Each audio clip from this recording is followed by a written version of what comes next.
Hello everyone, this is Jaya. Welcome to today's session. आज हम लोग 10 MCQs देखेंगे। So let's start with the question number 1।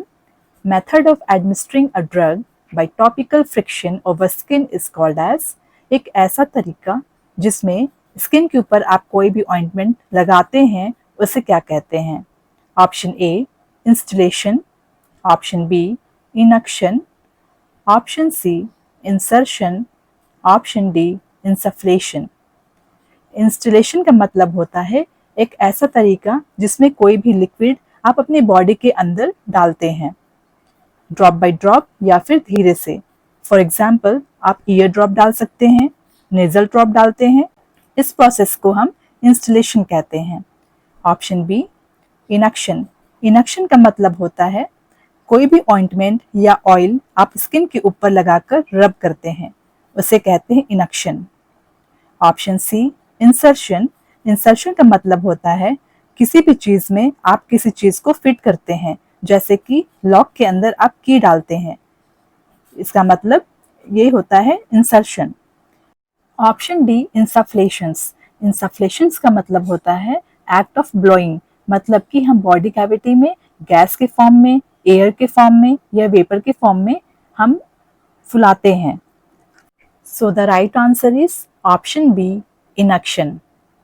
Method of administering a drug by topical friction over skin is called as inuction.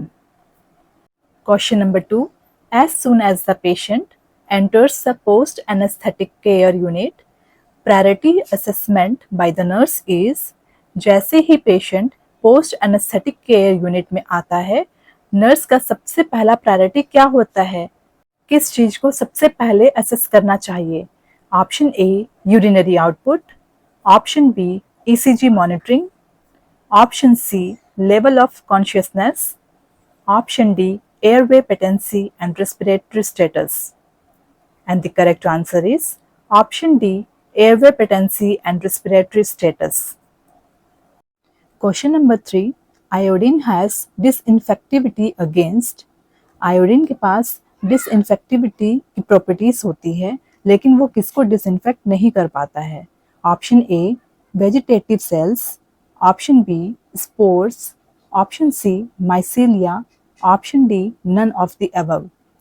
जो vegetative cells होते हैं वो body के ऐसे सेल्स होते हैं जो गैमेट्स के प्रोडक्शन में हिस्सा नहीं लेते हैं, उसे वेजिटेटिव सेल्स कहते हैं। जैसे कि बैक्टीरिया में देखा जाए तो जितने भी नॉर्मल लिविंग सेल्स होते हैं वो वेजिटेटिव सेल्स कहलाते हैं।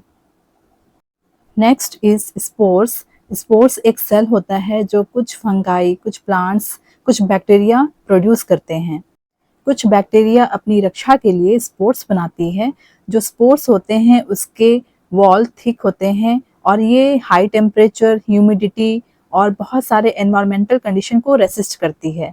जैसे कि फॉर एग्जाम्पल क्लोस्ट्रीडिया जो बैक्टीरिया है वो स्पोर्स बनाती है।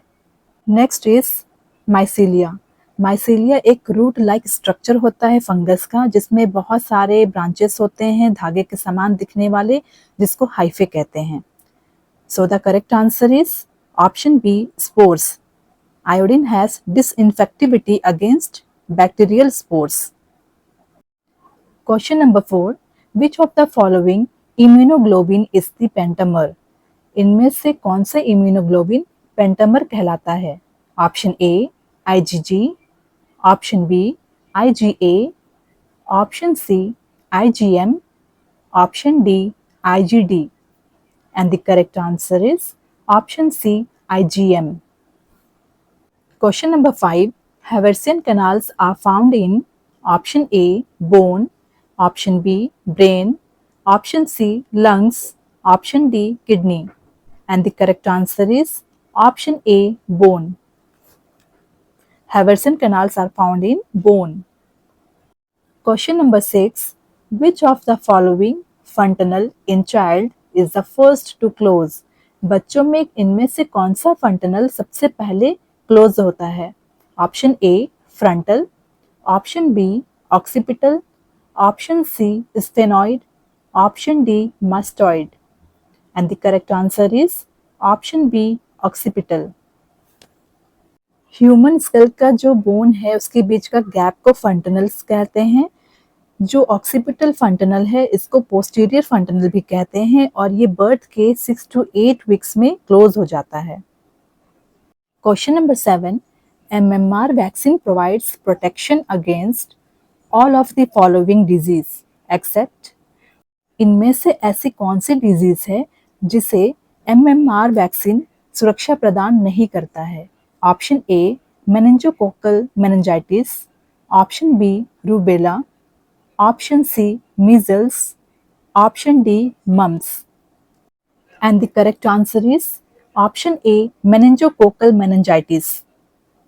इसमें नाम से ही समझ में आ रहा है MMR means M stands for measles, M stands for mumps, R stands for rubella means ये तीनों बीमारी को सुरक्षा प्रदान करता है, ना कि मेनिंजोकोकल मेनिंजाइटिस को।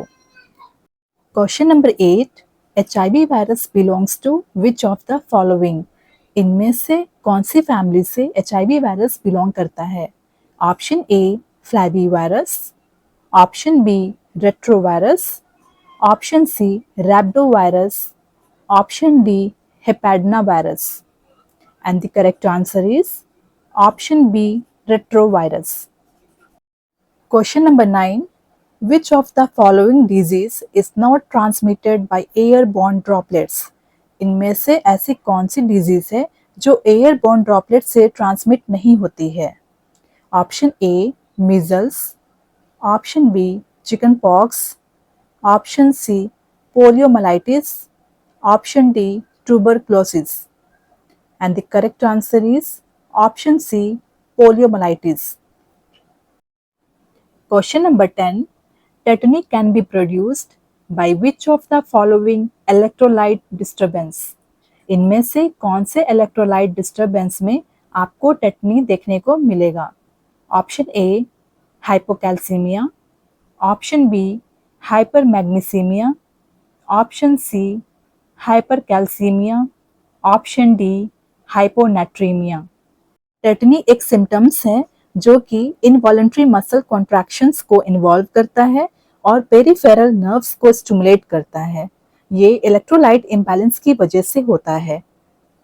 जब कैल्शियम का लेवल ब्लड में कम हो जाता है तो टेटनी देखने को मिल सकता है, जैसे कि नंबनेस होता है, हाथों और पैरों में बर्निंग सेंसेशन देखने को मिल सकता है, मसल स्पैसम देखने को मिल सकता है। So the right answer is option a hypocalcaemia. मैंने सेशन 1 के क्वेश्चन नंबर 9 में बाय मिस्टेक सर्वाइकल वर्टिब्रा को 12 बताया था। इसका सही आंसर 7 है। सर्वाइकल वर्टिब्रा 7 होता है और थोरैसिक वर्टिब्रा 12 होता है। आज के लिए बस इतना ही। उम्मीद है आप लोगों को ये सेशन अच्छा लगा होगा। Thank you.